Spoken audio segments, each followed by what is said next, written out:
What's going on, my trainer club? Today we are going to check out the top 5 strategies to help you max out in the Go Battle League in Pokemon Go so that you can be successful. So welcome to the trainer club. Here we go.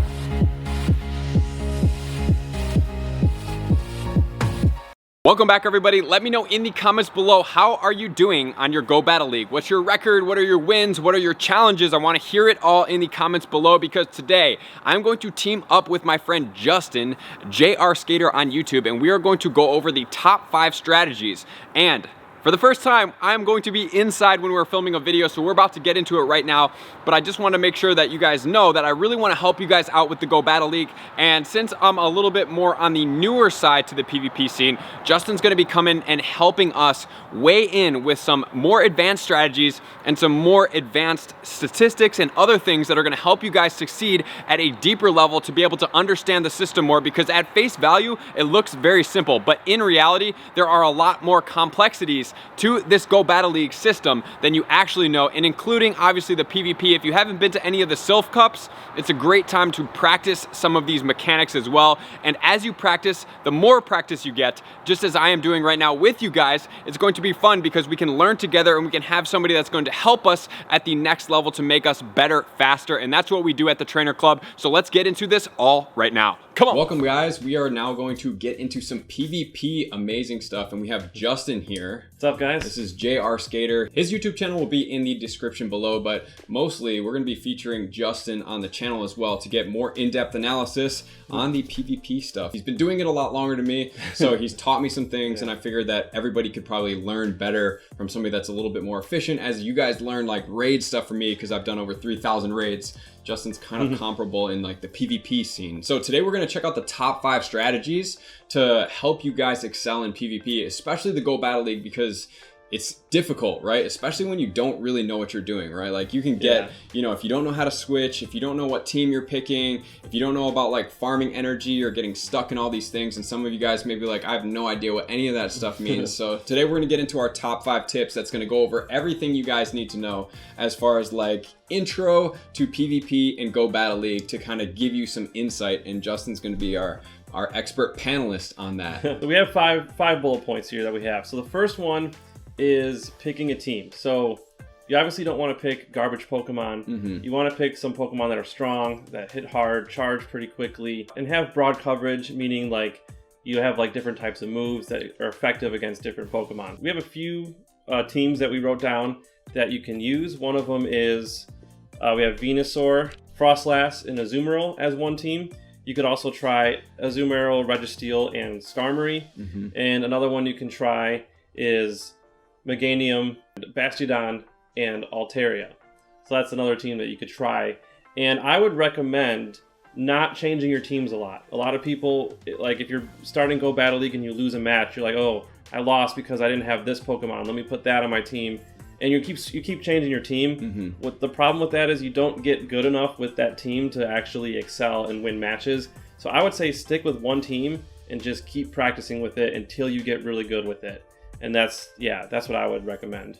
Yeah, I really like that. And I've caught myself in that a couple times where it's like, you know, we're playing blind matches, right? So when you're playing in the Sylph Arena, you know the 6 opponents' Pokemon going into the battle. Like right now, you can pick from any of the Pokemon and come in. So even using like, you know, we did the top 25 most meta-relevant PvP Pokemon. Even if you pick those Pokemon, like somebody could have a hard counter. Like the one thing that I was always encountering in the last cup was the Shift Tree, which is like dominating because it was so spammy, so fast, and it was like really hard for my team to handle. So anytime I came across that, it was difficult. So if somebody brings a Pokemon in that you just aren't familiar with, sometimes like the best way to do is just to let it go and know that sometimes like it's blind, so you're gonna lose some battles. With Go Battle League, you're not gonna have every perfect team to counter the team you go against. So there are gonna be matches where there's no chance you'll win. But don't get discouraged from that. Just stick with your team, and you'll learn to squeeze out those wins and those questionable matchups that you otherwise wouldn't know what to do because you keep swapping out your Pokemon. and then you don't have that experience. Just to get you guys a little bit more familiar, so Justin mentioned one of the teams was Azumarill, which is very, very common in this league. It's a tanky Pokemon. It's got some pretty awesome move sets, and it charges its moves pretty fast. And that's kind of like something that, like, in my personal opinion, like, I mean, that's like what makes a Pokemon. Yeah. And so Azumarill was the first one. How did you then get to Registeel, that would be like your next Pokemon in line to choose with that combination? So Registeel just has a lot of resistances. It recently got the move Lock On, so that's the fastest charging quick move out of any of the Pokemon right now. So Registeel is kind of just really powerful in general. So just having it on your team can give you just a lot of safety depending on who you're going up against. It charges fast, has Focus Blast and Flash Cannon, which I would recommend those two moves.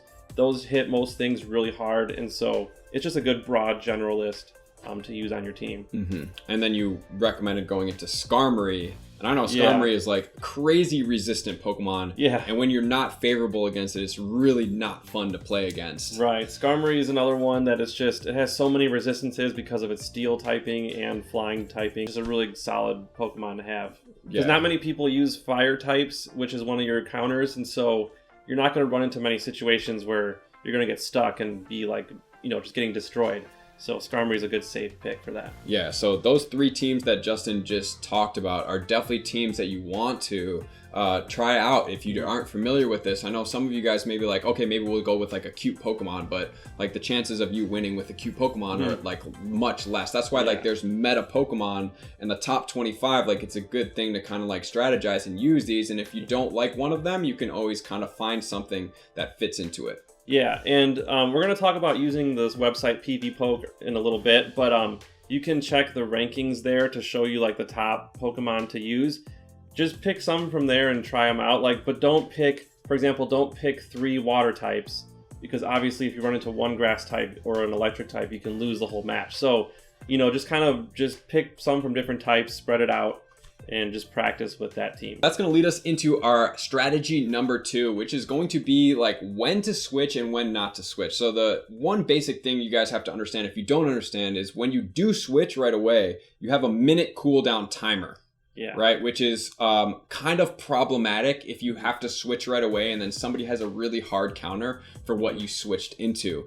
So right now we're going to check out. With switching, you put yourself at a huge disadvantage when you switch first. That's called giving your opponent switch advantage. And when you do that, you're not going to be a favorite to win, but there are still situations where you have no choice but to do that. So we're going to watch a clip here that shows, well, basically when you run into a hard counter, like when you lead something into something else that is a hard counter to you, you have no choice but to switch, but you want to do it fast. Okay, so we're just going to show you a clip here that illustrates this point. All right, so we're going to play this clip here, and you see that I lead with Venusaur versus Skarmory. This is a very, very bad matchup, so I switch right away. As fast as possible, the first thing I touch is the switch button. Okay, so you see my opponent was a little slow on the switch. If your opponent is slow, it gives you the opportunity to build up a lot of energy so that you're going to throw a charge move right away, and that just is really helpful for you. So you want to be fast with your switching, and you want your opponents to be slow with your switching. That's like the ideal scenario. Especially if you're weak, right? You want to be fast when you're really weak. Yeah, if you're in a bad matchup, switch immediately. Yeah, and save that energy for something in the future, because sometimes I'll use Toxicroak, and if I don't switch against flying, it tanks its health. Yeah. And then if somebody throws like a Bastiodon, which is double weak to ground, my Toxicroak really could have been effective more in the later part of the battle. Right, so you need to preserve that health. Yeah, so you can see here, we are back with Venusaur versus Venusaur. Against a Venusaur versus Venusaur, always go Sludge Bomb. It does more damage. But if you want to, what we're going to talk about in a little bit, you could bait a shield with Frenzy Plant, but we're going to talk about that in a little bit. Yeah, so you saw how much energy that took away from that Venusaur, because they chose not to shield at that point. And then Justin chooses to shield at this point just to preserve. And then since he had low amount of health on his opponent, he used the Frenzy Plant to knock it out, as opposed to saving up more energy for that other Sludge Bomb. Yeah, and one thing you might have noticed is that shield went blue when I shielded the Frenzy Plant. That means I'm normally resistant to that attack. So if you see a blue shield, that means you're resistant to that attack. If you see a red shield, that means that attack would have done a lot of damage to you. That was a super effective attack. And if it's pink, it's just a neutral. So that's something to note. I definitely didn't if know you're, that. If you're playing against someone and you shield and it goes red, that was a good shield that you just did. Yeah, and then you guys saw that ice beam coming in on that Altaria. Yeah. Altaria is so weak to ice. It's ice beam against an Altaria, and Altaria is double weak to ice with flying as well as dragon. So you see how much damage that does. And since they had no shield, he's at a huge advantage, and he still has a shield sitting in his back. Yeah, I still had a shield. So yeah, I won that match pretty handily. On to strategy number 3. We're going to be basically still talking about shielding and switching, but this is a really effective method because you have 2 shields in your battles. Yeah, right? Only 2. Only 2 shields. And so oftentimes when you're a beginner, and I've caught myself in this trap, if I don't switch right away and I'm weak, I end up blowing a shield or 2 shields right off the bat, which is kind of problematic going into the blind part of their other 2 counters. Yeah, most beginners that I see, like just starting out with PvP, they tend to just burn both shields right off the bat because they don't want to lose. And that's a huge problem because you're not saving shields for the Pokemon you might really need them for. And one of the strategies you can do as, an attacker is something called shield baiting, which means you pretend you're going to do a really super effective charge move, but then you do the lower energy cost charge move and try to get them to shield, and then you can hit them with a heavier hitting move and knock them out. So for example, the classic example is Whiscash versus Altaria. So if you get into this matchup, your Blizzard will one-shot KO every time. The Altaria. One Blizzard will knock it out completely. However, it's resistant to ground, so if you hit it with Mud Bomb, it won't do hardly any damage. Right. But Mud Bomb only takes 5 mud shots to charge up, whereas Blizzard takes 9. And so it's a lot more energy requirement to charge a Blizzard up. So if you throw a Blizzard and it shields, you're at a big disadvantage. So a shield bait is you charge up to a Blizzard, but throw a Mud Bomb, get the shield to burn, and then the advantage is now in your favor. And so that's what a shield bait is. Right, and the really effective thing that I did learn was making sure to charge all the way until that move is lit up, because people do something which we'll talk about in a later video, which is a very higher strategy, is counting the moves. So a regular PvP player would be counting 1, 2, 3, 4 coming up, because they know, like Justin just said, that it takes 9 to charge up to that Blizzard. So if you pop a Mud Bomb at 8, they're gonna know that you're trying to shield bait them because you didn't get all the way to 9 moves. Yeah, I've played like lower level players before where I was the Altaria and they were the Whiscash, and they only did 5 mud shots and then they threw a charge move, which I automatically know is not a Blizzard. Right. And so I just obviously won't shield. So you want to charge all the way up to the Blizzard, then throw the Mud Bomb. And then throw the Mud Bomb, and so they would put a shield out. And now since you have 50% of energy still stored about, like you can choose if you're going to throw all the way to the Blizzard and actually throw the Blizzard, which would then burn both their shields. Or you could even do another Mud Bomb, thinking that they might now think you're going to do a Blizzard, right? So there's strategy. It's a total mind game. I've been double baited before, and it sucks. It totally throws the match, and you're not looking good if that happens. Exactly. And since both these Pokemon are semi-tanky Pokemon, like you don't want to lose both shields or lose one of these Pokemon like from a one-hit KO. So that's why it's so effective to shield bait. Yeah, so by charging up to both, you make your opponent guess, and if they guess wrong, then it's game over for them. We're going to move on to strategy number 4, which I think is super effective. It's called farming energy, and the reason why you would farm energy, I'll let Justin explain this one. The reason you want to do this is because you want to take advantage of the fact that your opponent has a weak Pokemon against yours and won't do a lot of damage. And so when you're in that situation, you don't want to be throwing charge moves at a Pokemon that it'll be like overkill basically. And so what you want to do is save that energy so that you can throw a charge move at the next Pokemon. So that's the main strategy behind farming energy. Right, and so what happens in the farming strategy is going to be the Pokemon is going to basically switch, right? So if you have a Pokemon that's going to be strong against another Pokemon, they'll switch into a different Pokemon, and then they're locked. So if you can switch into a really resistant Pokemon against their counter, then you can basically sit there and farm, because if, like, let's say, for example, like Lantern versus Venusaur. Venusaur is resistant to electric and water. If their Lantern's only throwing Thunderbolt at you, you can comfortably not shield anything, and you can just keep throwing Vine Whips at it, and then just farm up a bunch of energy. So once you knock it out, their next Pokemon's going to run right into a charge move.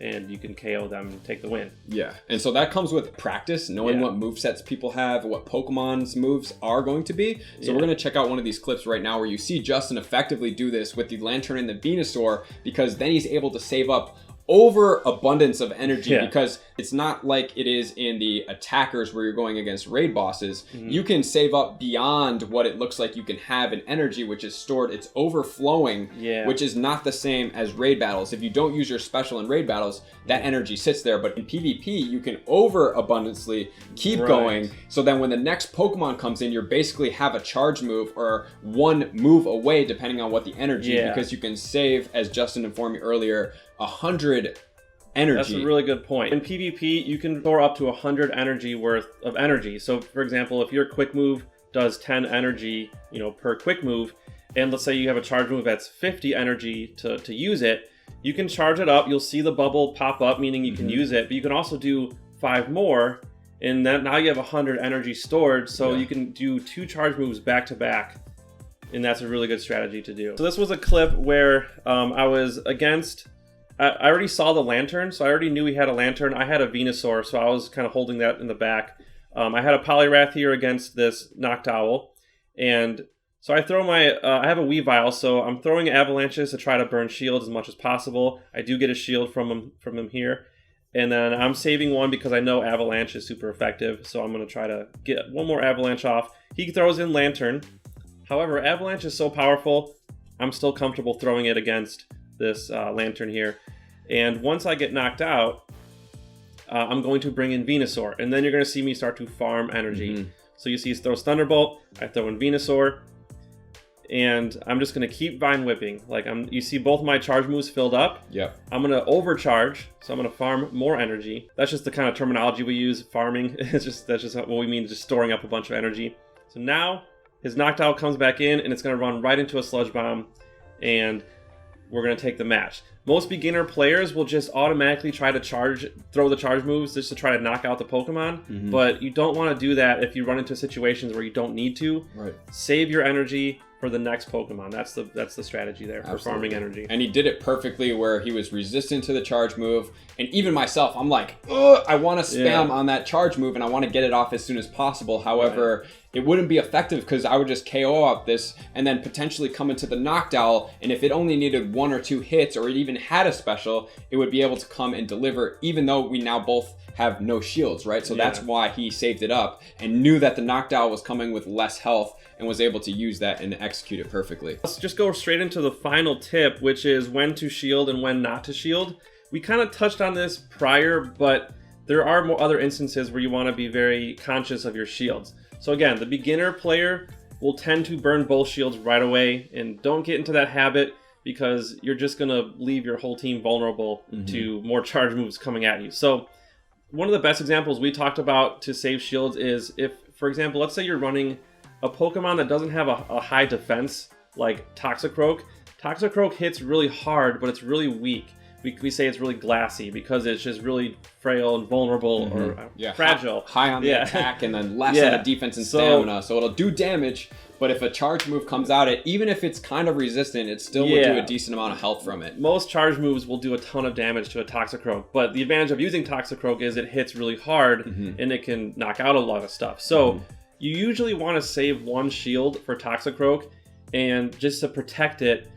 So you can get a lot of damage off on your opponent. So if you have, let's say you're leading with something that's not Toxicroak and you burn both your shields, well now you have no shields for your Toxicroak and it's going to go down pretty fast. And so just be conscious of your shields and don't throw them right on, like both shields right in the beginning. Try to save them, especially for specific Pokemon that need that protection. So like anything like a Haunter, a Weavile, Toxicroak, Scraggy, which you guys will be getting in the Go Battle League if you haven't got one yet. Those Pokemon are all powerful, but they're very weak. So it's really a good rule of thumb just to save 1 shield. I like to save 1 shield at least for that Pokemon so that I can make sure I can get a charge move off and hopefully do a ton of damage. Yeah, that's a really effective tip because I never thought about pairing a shield with a specific Pokemon because like I was telling Justin earlier, we were doing, I was doing some battle leagues yesterday, and I did have a Toxicroak that I needed for 2 Pokemon because I believe it had a Probo Pass and a Bastiodon, but I didn't have a shield, or I didn't use a shield, one of the 2 options,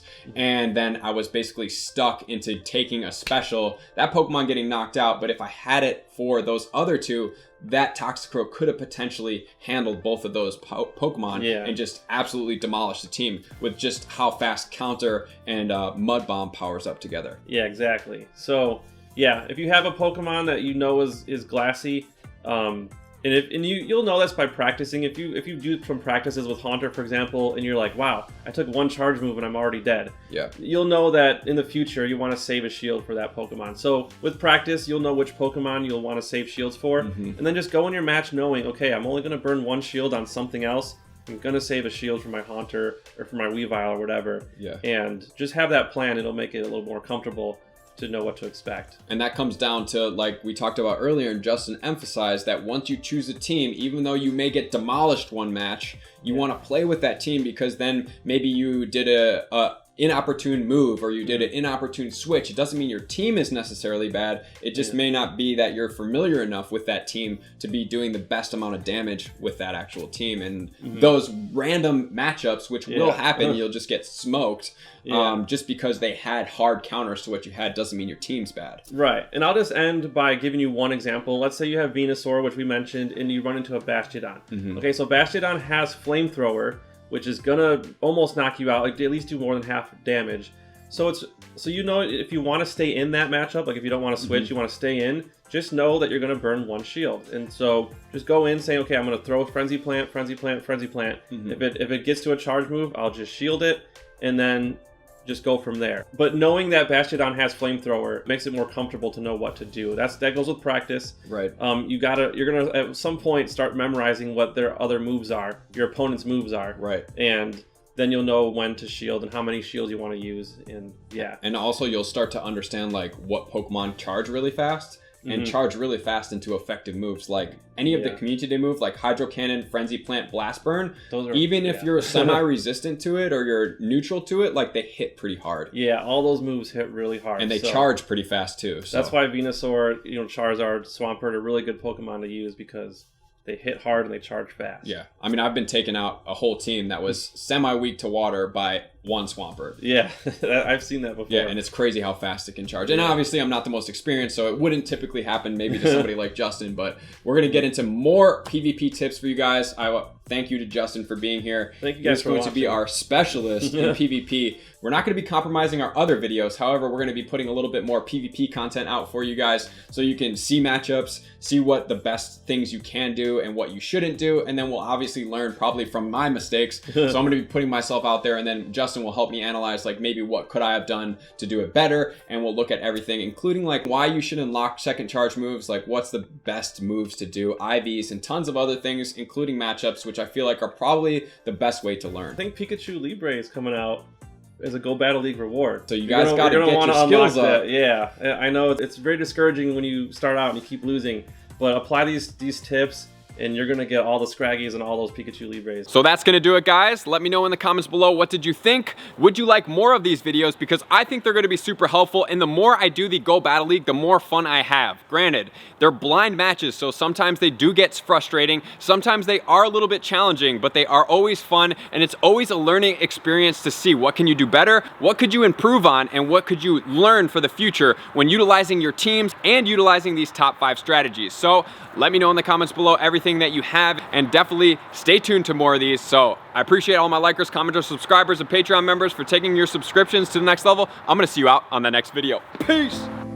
I just want to take a moment and sincerely thank all of my Patreon members, everybody that has taken their subscription to the next level and chosen to support me on this platform. I greatly appreciate you guys. As a growing channel and really trying to grow and improve as much as I possibly can, I really appreciate the extra support. You guys mean the absolute world to me. I cannot wait to connect with you soon, and I appreciate you guys all for being a part of the Trainer Club. I will see you guys out on the next video.